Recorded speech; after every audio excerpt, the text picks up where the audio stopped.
Welcome back to the show with me, Somna Sambo. You're still watching This Week.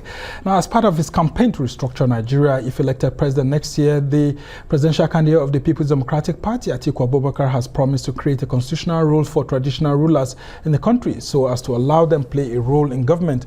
The pledge was made by Atiku in Osun State during the continuation of the PDP state-to-state campaign tour of the country. He dropped the hint of his policy proposal of a constitutional rule for monarchs at Ile-Ife when he led his campaign on a courtesy visit to the Oni of Ife, Obade Ogunwusi. The PDP presidential candidate and his team also visited the palace of the Timi of Ede, Oba Muniruddin Lawal, the Owa Obokun of Ijesha, Oba Adekunle Aromolaran, and the Ataoja of Oshogbo, Oba Jimo Oyetunji. He told the monarchs that as the Waziri Adamawa, or traditional prime minister of Adamawa, he would, quote, explore the possibility of carving out constitutional rules for the traditional institution to assist in governance. How feasible is such a proposal, considering the long process of constitutional amendments, as we've seen in the past? Well, joining us now is a lawyer and member of the People's Democratic Party, Dickson Okorie. Thank you so much for joining us.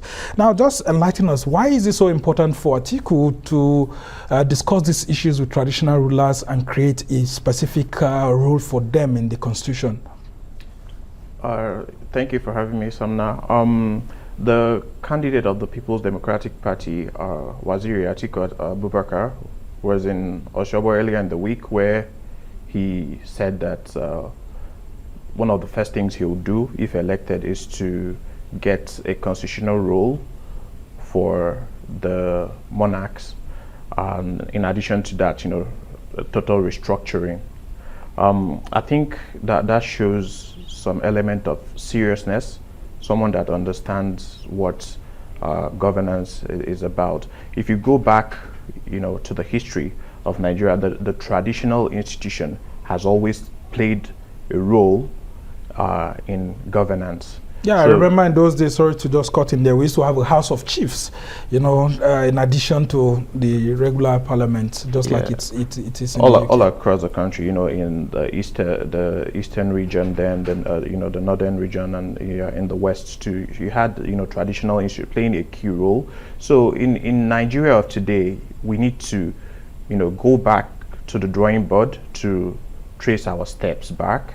And you find out that when you have the traditional rulers who are basically closer to the people, so bringing governance closer to the grassroots, so they command a certain magic wand in the grassroots.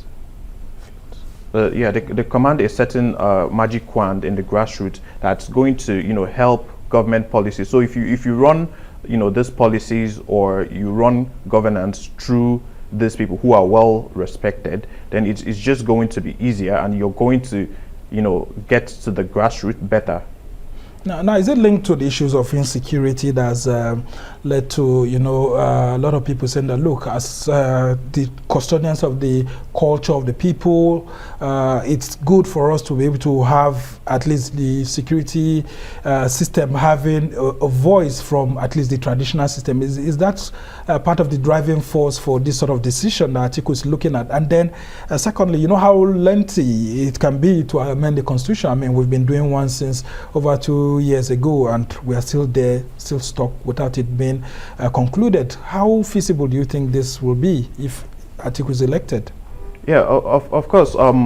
If you, even without it being etched, formally in our Constitution through a formal constitutional amendment process, you find out that in solving the numerous security challenges we face today in various states and in various geopolitical zones, you see that a lot of the state governors and leaders already adopt that method of using the traditional institutions there for the purpose of security, because it only makes sense that these are the people who can identify members of their community. So if there's a stranger, or if there's anything outlandish happening in a community, it's expected that a traditional ruler would know about it. So it only makes sense that they are involved, that they are an integral part of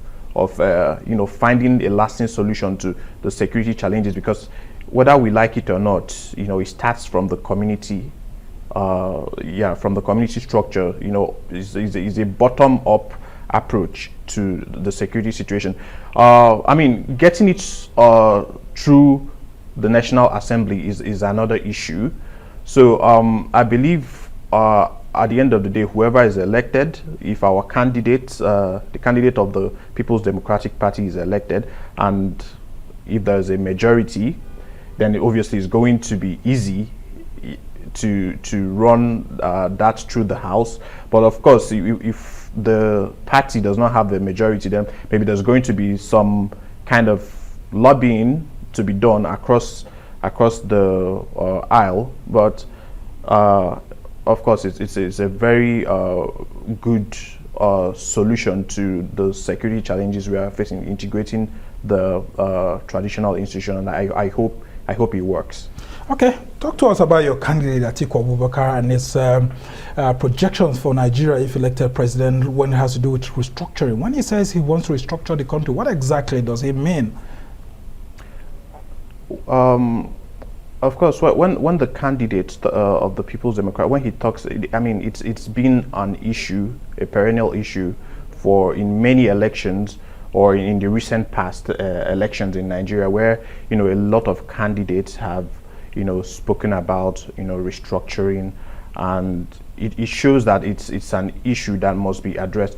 In saying restructuring, I'm sure he means devolution of powers. So at the moment, it seems that there's an over-concentration of powers at the center, and maybe it impedes speedy development.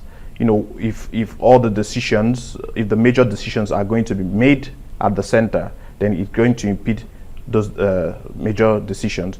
But if they are taken to the regions and with more resource control, then you find out that it's going to be a trickle-down effect. So it's going to naturally, governance would be closer to the people. The people are going to feel governance closer to them. So I think that is the idea that he comes with when he means restructuring, and it's something that sooner or later should be done, I believe. Well, compared to the candidate of the Labour Party, who thinks that the economy is the problem here, he will start from economic restructuring rather than governance restructuring. When you compare both candidates and some of their policy proposals on these particular issues of restructuring, what do you make of it generally? Here Atiku is talking more about governance reform, breaking down, having a small government that reaches out to so many people, while the problem from Peter Obi's perspective of the Labour Party is actually that, look, the economy is the problem, and once you start dismantling the issues of the economic challenges that you have, you're able to reach out to so many people. A lot of these governance problems will be resolved. I have my personal predilections towards the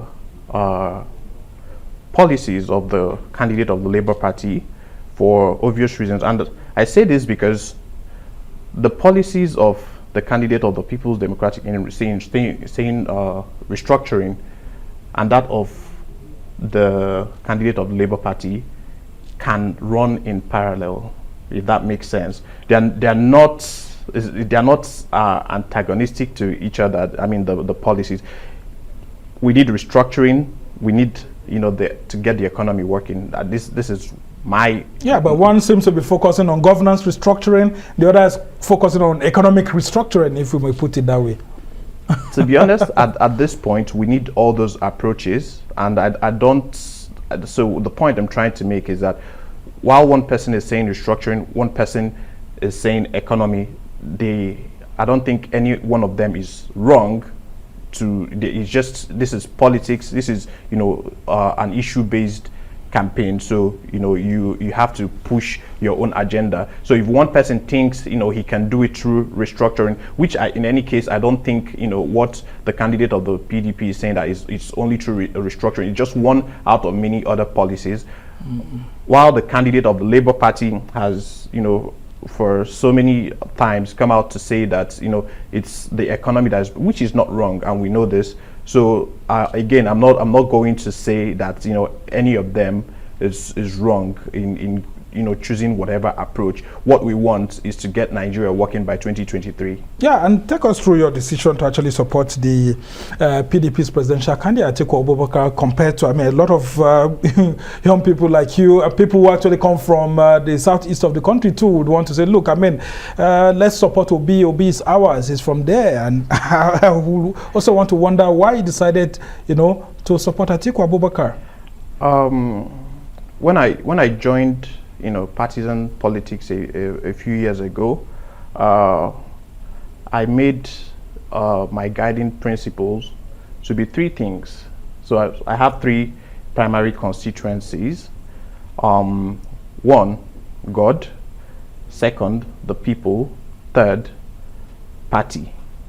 And for the second, there is a sub-constituency, and the sub-constituency of the people is the youth. So if you get where I'm coming from now, so as a lawyer, there's always, in law, when there's the ground norm, the constitution, whenever another law, a subordinate law, goes against the ground norm, then that other law goes into abeyance. So to the extent that my party loyalty would go against, the people or the youth, then I think my loyalty to the party goes into abeyance. But what I'm saying in essence is that I'm not saying that I support, or that I'm not supporting the candidate of the People's Democratic Party, but I'm saying that I'm a youth and I would pitch my tent where the youth of Nigeria pitch their tent, and at the appropriate time, would know this. Yeah, and so that's that tent you're talking about is Atiku Abubakar, from what you have been saying. So let's talk about some of the issues that have been raised during these elections as to how it's very, very important for us to elect competent leaders, people who have the country at heart, a patriotic leader that will help to restore the true values of the country and all of that, and how the youth constitute a critical mass of the voters that will be going out on election day to elect that one president. Talk to us about those issues. Yeah, when you look at the demography of voters in Nigeria, you'd see that the largest chunk of the voting population are the youth. And we've had, in the recent past, the NSAS protests and all whatnot. So it seems like, there's, an agitation, brewing, and rightly so, because, the youth want something new. They're tired of the status quo. So, no one at this point, I don't think there's anybody in the country that can readily tell you, to what extent, that agitation or wanting something new, how it can actually affect, the outcome of the 2023 election. So it remains to be seen what's going to happen.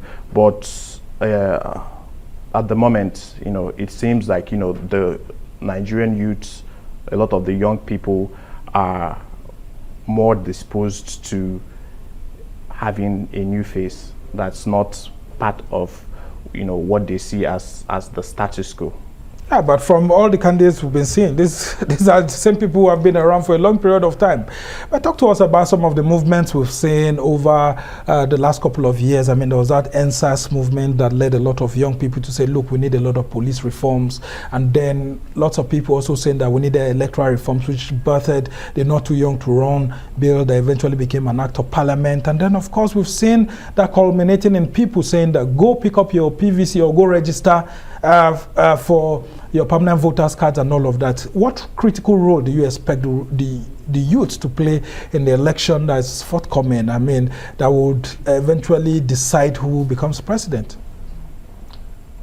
Again, just like I mentioned earlier, that the demography of our voters have shown that the youths have the numbers this time around, and it's going to make a whole lot of difference. And you see, the candidates of the respective parties are more or less appealing to the conscience of the youth, because you can't become president of this country today without the youths giving their numbers. So they're going to play a very huge role. So that's exactly what I'm saying. And for the first time, I'm not sure anybody knows what the outcome would be, given the youth population, and given the level of involvement that we've seen this time around. I don't think we've had this kind of sensitization in recent elections. There's everywhere you go, people will talk about having your PVCs and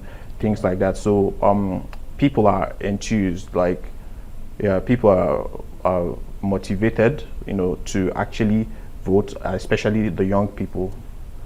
So that's the power that they have, and that is why. Yeah. Okay. So, as a lawyer, as we try to round off this conversation, talk to us about our laws, our electoral laws, and how prepared they are to be able to help guide the system. Because I mean, so many people are putting their faith in INEC to be able to deliver a free, fair, and credible election. And then the Electoral Act. Do you think that all of these systems, both the law and the systems, are enough to be able to deliver and birth a truly, good election that a lot of people will be happy with the outcome? I believe so. I believe that I don't think our problem in Nigeria has ever been a problem of laws. I think it's been the problem of implementation. The Electoral Act, as we currently have it, it's almost all-encompassing. It's a document that can actually deliver free, fair, and credible elections if it's actually followed to the letter.